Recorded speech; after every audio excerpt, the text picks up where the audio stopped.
bụ kpakpando ka ị na-ekiri mba ọbụla ị nọ wee na-ekiri anyị na-esi gị Chineke gọzie gị na-echekwa gị. Kpakpando bụ ụlọ ọrụ onyonyo nke na-akwalite asụsụ na omenala ndị Igbo n'ụzọ pụrụ iche. Ebe ọbụla ndị Igbo na-eme mmemme anyị na-anọ ebe a wee kwalite ya n'ụzọ ọma ka oke anyị ghara ifu n'ama, ka omenala anyị ghara ịda. Mana anyị na-ayọ unu ụmụafọ Igbo, biko otena anyị na-eme ife a na-akwalite asụsụ na omenala Igbo. Ike anyị ka anyị ji eme ya.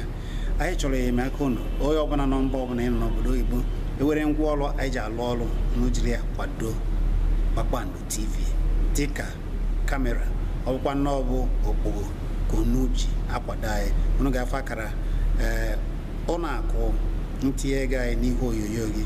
Isi nke ọbụla iwere ya wee kwalite nke anyị na-eme, maka na ihe anyị na-eme bụ ka ọ dịrị ndị Igbo mma. Ihe anyị na-eme bụ ka ụwa makwara na ndị Igbo bụ ndị Chineke gọziri agọzi. Ya mere anyị ji agbasa ozi ndị Igbo nke bụ nke anyị ka anyị kwado na ya.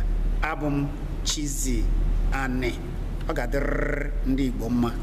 Kwadonu Kpakpando, maka na Kpakpando bụ ihe ndị Igbo. Anyị na-atụ anya unu.